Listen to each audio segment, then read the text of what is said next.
नमस्कार दोस्तों, मैं हूँ डॉक्टर किरण काळे। आपका मैं मेरे rich travel technology and medical science channel में स्वागत करता हूँ।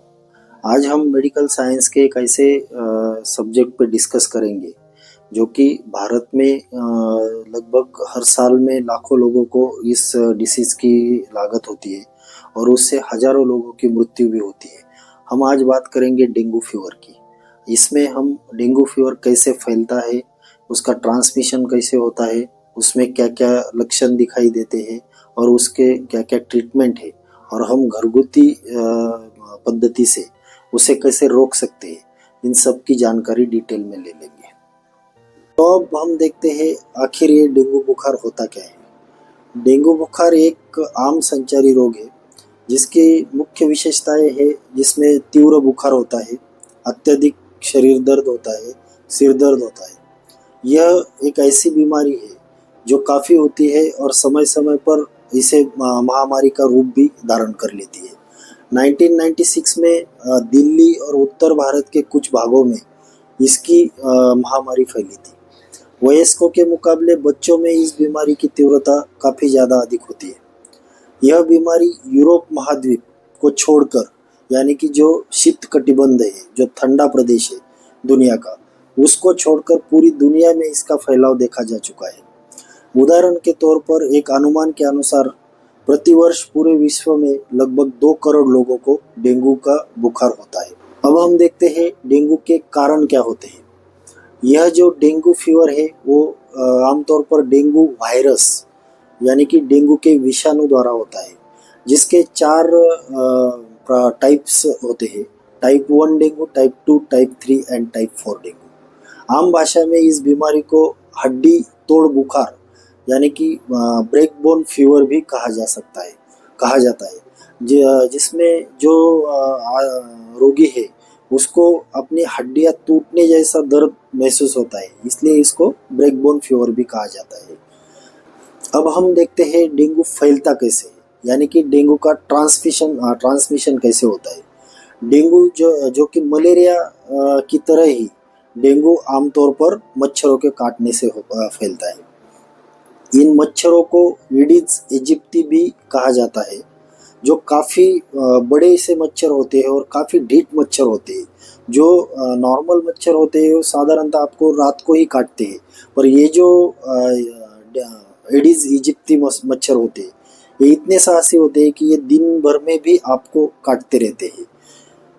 भारत में ये रोग प्रमुखतः बरसात के मौसम में तथा उसके तुरंत के बाद के कुछ महीनों में पाया जाता है, अर्थात जुलाई से लेकर अक्टूबर तक इसकी मात्रा काफ़ी अधिक होती है। डेंगू बुखार से पीड़ित रोगी के रक्त में डेंगू वायरस की मात्रा काफ़ी ज़्यादा होती है। जब कोई एडिस मच्छर डेंगू के किसी रोगी को काटता है तो वह उस रोगी का खून चूसता है। खून के साथ डेंगू वायरस भी मच्छर के शरीर में प्रवेश कर लेता है। मच्छर के शरीर में डेंगू वायरस का कुछ और दिनों तक विकास होता रहता है।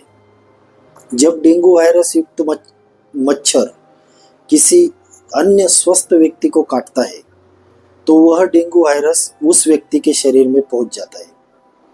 इस प्रकार वह व्यक्ति डेंगू वायरस से संक्रमित हो जाता है तथा कुछ दिनों के बाद उसमें डेंगू बुखार के जो लक्षण है वो प्रकट हो जाते हैं।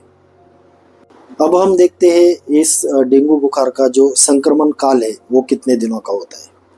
जिस दिन डेंगू वायरस से संक्रमित कोई मच्छर किसी व्यक्ति को काटता है तो उसके लगभग 3 से 5 दिनों के बाद ऐसे व्यक्ति में डेंगू बुखार के जो लक्षण होते हैं वो प्रकट होना शुरू हो जाता है। यह संक्रमण काल कभी कभी 3 से 10 दिनों तक का भी हो सकता है। डेंगू बुखार के अब हम देखते हैं डेंगू बुखार के लक्षण क्या होते हैं। लक्षण इस बात पर भी निर्भर करते हैं कि आखिर ये जो डेंगू बुखार है वो किस प्रकार का है। इसमें डेंगू बुखार के 3 प्रकार होते हैं, वो हम पहले समझ लेते हैं। पहला होता है क्लासिकल डेंगू यानी साधारण डेंगू बुखार।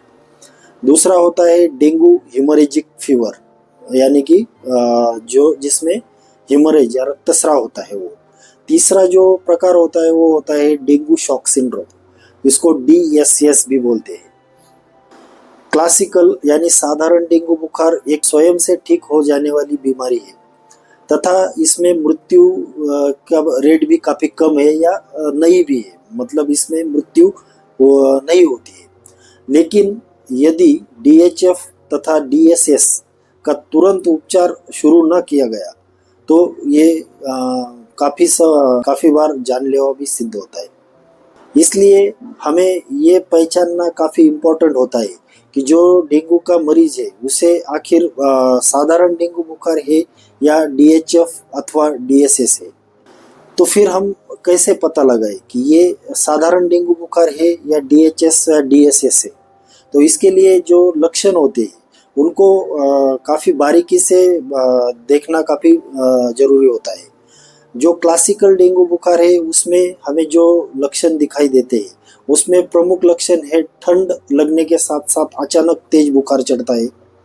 दूसरा जो लक्षण होता है उसमें सिर, मांसपेशियां तथा जो जॉइंट्स है, जोड़े हैं, वहाँ पे काफ़ी ज़्यादा सीवियर पेन होता है या दर्द होता है। आँखों के पिछले भाग में दर्द हो जाता है और आँखों को दबाने या हिलाने से वो दर्द और भी बढ़ जाता है। चौथा जो लक्षण है उसका वो है अत्यधिक कमजोरी लगना, भूख में बेहद कमी तथा जी मितलाना। उसके बाद में जो लक्षण है वो है मुंह में स्वाद का खराब होना। अगला जो लक्षण होता है वो है गले में हल्का सा दर्द होना। इसके बाद में जो लक्षण होता है वो होता है शरीर में लाल रंग की रैशेस नजर आती है। साधारण या क्लासिकल डेंगू बुखार की जो अवधि होती है वो लगभग 5 से 7 दिनों तक रहती है और उसके बाद में रोगी अपने आप ठीक हो जाता है। अधिकतर मामलों में रोगियों को साधारण डेंगू बुखार ही होता है। जो डेंगू का जो अगला स्टेज होता है या अगला प्रकार होता है वो होता है डेंगू हेमोरेजिक फीवर यानी कि DHF। यदि साधारण या क्लासिकल डेंगू बुखार के लक्षणों के साथ साथ अगर उस पेशेंट में जो कुछ लक्षण मैं बताने वाला हूँ वो अगर दिखाई दिए तो वो जो है वो DHF यानी कि डेंगू हेमोरेजिक बुखार में वो तब्दील हो जाता है साधारण डेंगू फीवर। उसमें प्रमुख रूप से रक्तस्राव होता है, उसमें नाक, मसूड़े, इनमें से खून निकलना शुरू होता है, शौच या उल्टी में खून जाना चालू होता है, त्वचा पर गहरे नीले काले रंग के छोटे या बड़े बड़े चिकत्ते पड़ जाना आदि रक्तस्राव के लक्षण दिखाई देते हैं। यदि रोगी की किसी स्वास्थ्य कर्मचारी द्वारा टॉर्निकेट टेस्ट की जाए, ऐसा पॉजिटिव टेस्ट पाया जाना, प्रयोगशाला में कुछ और रक्त परीक्षणों के आधार पर हम ये DHF का निदान करते हैं या उसकी पुष्टि करते हैं। तीसरा जो डेंगू का प्रकार है वो है डेंगू शॉक सिंड्रोम यानी कि DSS। इस प्रकार के डेंगू बुखार में DHF के जो हमने लक्षण देखे पहले, जो रक्तस्राव वगैरह होना या टॉर्निकेट टेस्ट पॉजिटिव आना, उसके साथ साथ शॉक की अवस्था भी कुछ शॉक की अवस्था रोगियों में नजर आती है। DSS मतलब ही डेंगू शॉक सिंड्रोम। तो शॉक के क्या क्या लक्षण है वो अब हम देखते हैं। उसमें सबसे पहला लक्षण तो ये है कि रोगी जो है वो अत्यधिक बेचैन हो जाता है और तेज बुखार के बावजूद भी उसकी जो त्वचा है वो ठंडी महसूस होती है। रोगी धीरे धीरे अपना होश खोने लगता है। यदि रोगी का हम पल्स देखें तो वो पल्स जो है वो काफ़ी तेज और कमज़ोर महसूस होती है और रोगी का जो ब्लड प्रेशर है या रक्तचाप है वो भी कम होना शुरू हो जाता है। अब हम देखते हैं डेंगू का उपचार कैसे करते हैं। यदि रोगी को साधारण या क्लासिकल डेंगू बुखार है तो उसका उपचार व देखभाल घर पर ही हो सकती है। चूँकि यह स्वयं ठीक हो जाने वाला रोग है, इसलिए केवल लाक्षणिक उपचार यानी कि सिम्टोमेटिक ट्रीटमेंट ही साधारण डेंगू बुखार के लिए जरूरी होती है। जैसे कि अगर डेंगू बुखार में तेज बुखार है तो उसके लिए पैरासीटामोल की दवाई हम दे सकते हैं। पर ये बात आप ध्यान में रखिए कि रोगी को डिस्पिरिन एस्पिरिन कभी भी नहीं देने चाहिए। यदि बुखार 102 डिग्री फ़ारेनहीट से ऊपर का है तो उस रोगी को हाइड्रोथेरेपी जेल देने की जरूरत होती है। सामान्य रूप से जो आप रोगी को भोजन देते हैं वो देना जारी रखना चाहिए। बुखार की स्थिति में शरीर को और अधिक भोजन की आवश्यकता होती है, इसलिए नॉर्मल भोजन उसका शुरू रखें। इसी तरह से और एक जो डेंगू का मेन लक्षण है वो है डिहाइड्रेशन। डिहाइड्रेशन यानी शरीर में पानी की कमी होना। इसके पीछे एक वजह है जो आपने देखा ही कि डेंगू में जो प्लेटलेट काउंट कम होता है। ये प्लेटलेट का मेन जो फंक्शन है वो एक्चुअली शरीर से बहने वाला खून जो खून होता है उसको ये प्लेटलेट रोक देती है। डेंगू में ऑलरेडी प्लेटलेट काउंट कम होता है तो जो अपनी रक्त कोशिकाएं होती है यानी कि ब्लड वेसल्स उनमें उनकी जो परत होती है उस पे ये प्लेटलेट कम होने से वहाँ से जो ब्लड है वो लीक होना शुरू हो जाता है। और ब्लड में एक्चुअली 99% वाटर होता है और बाकी 1% में बाकी सब एलिमेंट्स ब्लड के होते हैं। तो इसी वजह से वो जो ब्लड है वो रक्त कोशिकाओं के बाहर जमा होना शुरू हो जाता है और रक्त कोशिकाओं में उसकी कमी महसूस होती है। इसी वजह से शरीर में पूरे शरीर में ओवरऑल अगर हम जो ये करें तो पूरे शरीर में जो वाटर है उसका लॉस होता है और पानी की कमी महसूस होती है। इसे ही हम डिहाइड्रेशन बोलते हैं।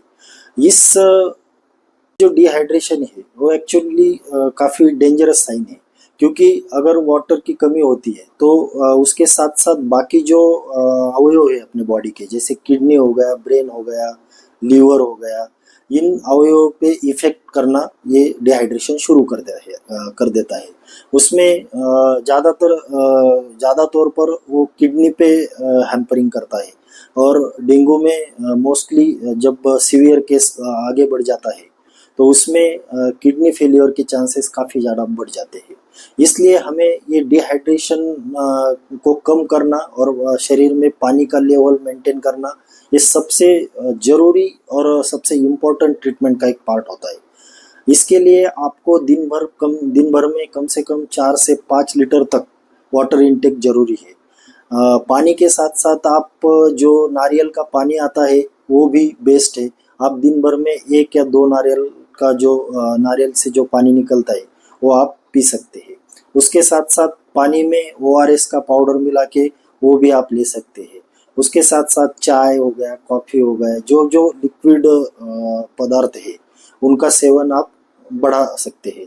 यही एक डेंगू का मेन ट्रीटमेंट का एक पार्ट है। रोगी को सबसे इम्पोर्टेंट ये है कि रोगी को सख्त आराम की पूरी ज़रूरत होती है। यदि रोगी में DHF या DSS की ओर संकेत करने वाला एक भी लक्षण प्रकट होता नजर आए तो शीघ्रातिशीघ्र रोगी को निकटतम अस्पताल में ले जाए, ताकि वह आवश्यक परीक्षण करके रोगी का सही निदान किया जा सके और उसको आवश्यक उपचार शुरू किए जा सके। प्लेटलेट एक प्रकार की रक्त कोशिकाएं होती है जो DHF तथा DSS में कम हो जाती है। तो अब हम देखेंगे इसकी रोकथाम कैसे करें। एक उपायों से भी ज़्यादा जरूरी है। उसकी रोकथाम के 2 मेन उपाय है। पहले तो जो ईडिस मच्छर होते हैं उनकी प्रजनन प्रक्रिया जो है उसको रोकना, और दूसरा जो होता है ईडिस मच्छरों के काटने से बच के रहना। तो अब हम देखते हैं ईडिस मच्छरों का प्रजनन कैसे रोके, उसके लिए क्या क्या उपाय योजना हम कर सकते हैं।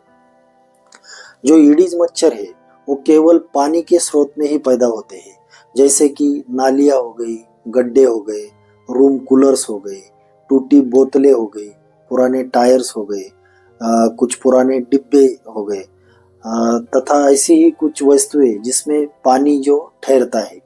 तो इसके लिए हमें अपने घर या उसके आसपास पानी एकत्रित न होने देना है। गड्ढों को मिट्टी से अच्छे से भर के लेना है। रुकी हुई नालियों को साफ करके उनका फ्लो फिर से शुरू कर देना है। रूम कूलरों तथा जो फूलदान है उनमें से सारा पानी सप्ताह में निदान एक बार तो चेंज करना जरूरी होता है। खाली और टूटे टायरों, डिब्बों तथा बोतलों आदि का उचित रूप से व्यवस्थापन करना जरूरी होता है। घर के आसपास सफाई करना काफी जरूरी हो जाता है। वैसे ही पानी की जो टंकियां है या बर्तन है उनको सही तरीके से ढककर रखें ताकि मच्छर उनमें प्रवेश ना कर सके और प्रजनन ना कर पाए। यदि रूम कूलर हो गए, पानी की टंकियां हो गई, उनको हर एक सप्ताह में पूरा खाली करना और फिर से भरना संभव नहीं है। तो उसके लिए आप एक उपाय कर सकते हैं। उसमें सप्ताह में एक बार पेट्रोल या मिट्टी का जो तेल आता है रॉकेल, उसको प्रति 100 लीटर के हिसाब से पानी के हिसाब से 30 मिली पेट्रोल या मिट्टी का तेल उसमें डाल दें ताकि उस पे मच्छर पनपना संभव नहीं है। जो आपके पानी के स्रोत होते हैं उसमें आप एक आसान सा उपाय भी कर सकते हैं। उसमें जो एक छोटी किस्म की एक मछली होती है, उसको गप्पी मछली या गैबिसिया लेबिस्टर के नाम से भी जाना जाता है, वो मछली उस पानी के स्रोत में डाल दीजिए ताकि वो मछली जो है तो वो पानी में पनप रहे मच्छरों और उनके जो अंडे हैं उनको खा लेती है।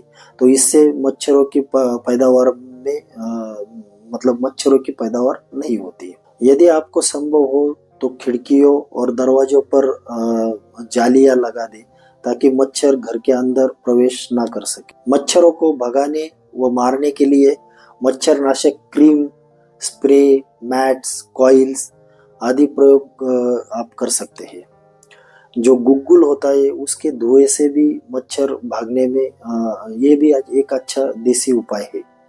रात में सोते समय मच्छरदानियों के प्रयोग से भी मच्छरों के काटने से बचा जा सकता है।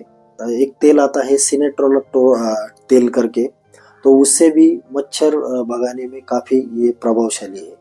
आपको ऐसे कपड़े पहनना जरूरी है ताकि शरीर का जो अधिकतम भाग है वो ढका रहे। यह सावधानी बच्चों के लिए अति आवश्यक है। मच्छरनाशक दवाई छिड़कने वाले कर्मचारी जब भी आपके घर में आए तो उन्हें मना मत कीजिए। घर में दवाई छिड़कवाना आपके और आपके स्वास्थ्य के लिए काफी आवश्यक होता है। घर के अंदर सभी क्षेत्रों में सप्ताह में एक बार मच्छरनाशक दवाई का छिड़काव अवश्य कर ले।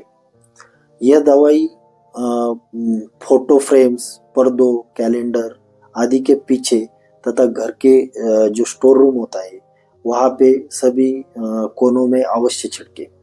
दवाई छिड़कते समय अपने मुंह और नाक को पूरी तरह कपड़े से बांध ले तथा खाने पीने की सभी वस्तुओं को आप ढक ले। फ्रिज के नीचे रखी हुई पानी इकट्ठा करने वाली जो ट्रे होती है उसको भी प्रतिदिन खाली कर ले। अपने घर के जो आसपास का क्षेत्र है उसकी भी सफाई पूरी तरह से रखे। कूड़ा करकट इधर उधर ना फेंके। घर के आसपास जंगली घास, झाड़ियां आदि न उगने दे। ये मच्छरों के लिए छिपने व आराम करने के लिए काफी अच्छा स्थल का कार्य करती है।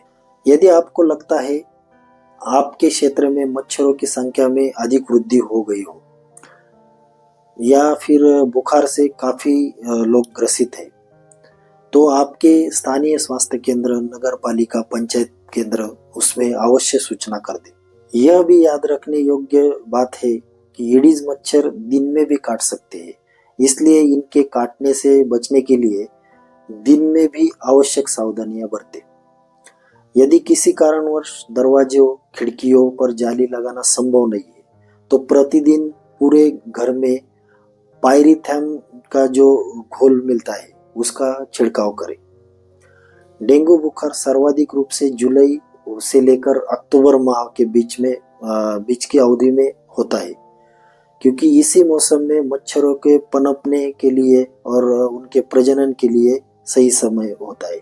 इसलिए इस मौसम में हर सावधानी बरतनी जरूरी होती है। अंत में एक सलाह मैं और देना चाहूँगा।